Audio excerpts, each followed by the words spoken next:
Welcome top news today. Donald Trump will become the first U.S. president in nearly a century to end the first year without hosting a state dinner.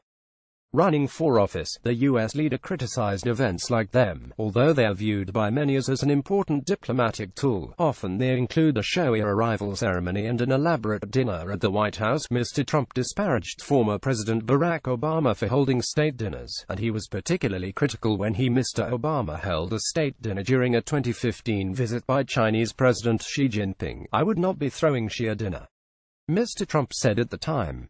"I would get him a McDonald's hamburger and say we've got to get down to work." But earlier this year, on a tour in Asia, Mr. Trump boasted about the red carpets, military parades and fancy dinners that Asian leaders had provided for him. "Magnificent," he declared at one point on the trip to describe an event that had been hosted in his honor. White House Press Secretary Sarah Huckabee Sanders said there was no singular reason why Mr. Trump is yet to extend the state visit invitation, adding that Mr. Trump's administration hopes to schedule a state visit early next year. Ms. Sanders did not say who was being considered for the diplomatic honor. A state visit typically is offered as a sign of friendship and to showcase strategic ties between countries that are important to each other, said Anita McBride, a veteran of 3 Republican administrations who last served as Chief of Staff to First Lady Laura Bush. "The White House is the world stage to elevate that," she said.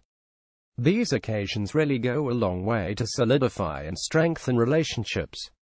Mr. Trump has often bragged about his strong relationships with many of his foreign counterparts. He hosted Mr. Xi at his Florida estate in April, treating the Chinese leader to a full dinner, not the aforementioned burger, and what Mr. Trump described as the most beautiful piece of chocolate cake. President Xi was enjoying it, the president said, while Mr. Trump has also met with many world leaders at the White House, sometimes over lunch. They do not compare to a state dinner. Mr. Trump's visit to Beijing in November opened with a lavish arrival ceremony, with Mr. Trump and his wife, Melania, being greeted at the airport by Chinese and American dignitaries standing at attention, with a band playing military music and scores of flag-waving children chanting, "Welcome." The U.S. leader was then whisked away for a private tour of the Forbidden City, which included dinner.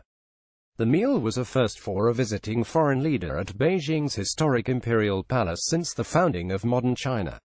Mr. Trump also raved about an outdoor opera performance the following morning. A welcome ceremony at the Great Hall of the People featured a military parade. Mr. Trump said the world was watching, and claimed to have received telephone calls about it from around the globe. "Nothing you can see is so beautiful," the president said at the time. Mr. Xi also honored Mr. Trump at a state banquet, playing video highlights from the Chinese leader's visit to Florida, along with clips from Mr. Trump's trip and the screening of a video of the American president's granddaughter, Arabella, singing in Chinese. The Associated Press contributed to this report. More about Donald Trump. Xi Jinping reuse content.